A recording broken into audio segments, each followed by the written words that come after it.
السلام علیکم ناظرین اس قسط میں دیکھیں گے کہ سلطان اورحان کے پاس آئی ہوئی اسپارچہ خاتون جب واپس جانے لگتی ہے تو اس کے گھوڑے کو زہر دے دیا جاتا ہے۔ اورحان سردار اسے روکتے ہیں کہ اسپارچہ خاتون گھوڑے پر سوار نہ جائیں، لیکن وہ نہیں رکتی اور گھوڑے پر سوار ہو کر جیسے ہی نکلتی ہیں تو اورحان سردار کو معلوم ہو جاتا ہے کہ گھوڑا بدک گیا ہے، کوئی نہ کوئی معاملہ ضرور ہے۔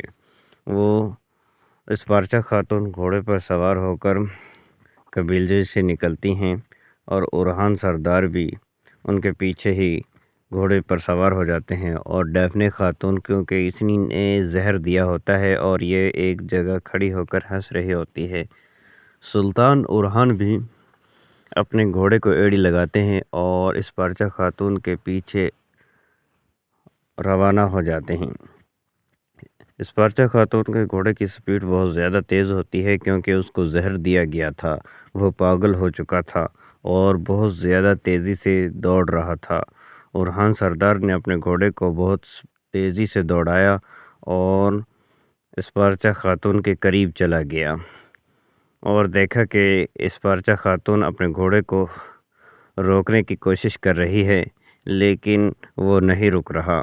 بہت کوشش کرنے کے باوجود بھی گھوڑا بالکل اثر نہیں کر رہا تھا کیونکہ وہ بالکل ہی پاگل ہو چکا تھا، اور اسپارچہ خاتون کو اب یقین ہو گیا تھا کہ میں گر جاؤں گی گھوڑے سے۔ تو اورحان سردار اپنے گھوڑے کو اسپارچہ خاتون کے گھوڑے کے بالکل قریب لاتے ہیں اور اسپارچہ خاتون اورحان سردار سے کہتی ہیں کہ مجھے بچاؤ، گھوڑا بالکل بھی بے قابو ہو گیا ہے۔ دوسری طرف ہم دیکھیں گے کہ جس شخص نے گھوڑے کو اسپارچہ خاتون کے گھوڑے کو زہر دیا تھا وہ قبیلے سے بھاگنے کی کوشش کر رہا ہے۔ سپاہی اسے دیکھ لیتے ہیں لیکن وہ پھر بھی بھاگنے کی کوشش کرتا ہے۔ وہ گھوڑے پر سوار ہوتا ہے اور باقی سب پیدل ہوتے ہیں، تو اسی وجہ سے علاؤالدین سردار آگے سے جاتے ہیں اور اس گھوڑے کے اوپر چھلانگ لگا کر اس آدمی کو گرا دیتے ہیں۔ اس بازنطینی سپاہی کو گھوڑے سے گرا دیتے ہیں اور اسے گرفتار کر لیتے ہیں۔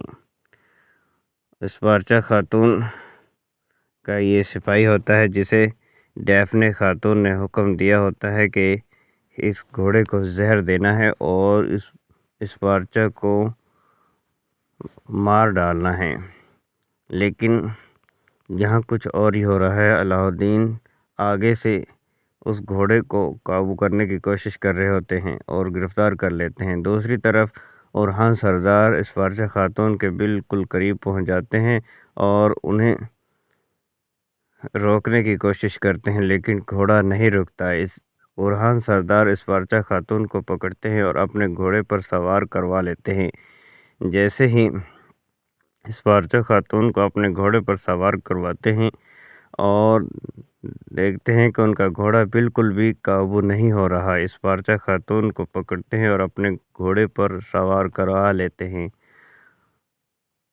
اسپارچہ خاتون اورحان سردار کے پیچھے اورحان سردار کے گھوڑے پر سوار ہو جاتی ہیں اور اسپارچہ خاتون کا گھوڑا بہت سپیڈ سے آگے نکل جاتا ہے اور اورحان سردار پھر ایک جگہ رک جاتے ہیں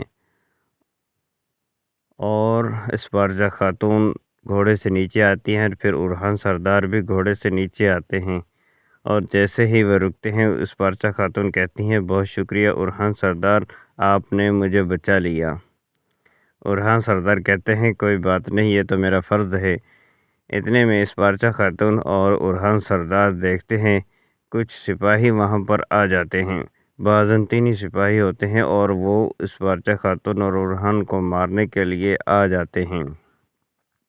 اسپارچہ خاتون دیکھ کر حیران ہو جاتی ہے اور اورحان سردار کو تلوار دیتی ہے کہ اس سے مقابلہ کر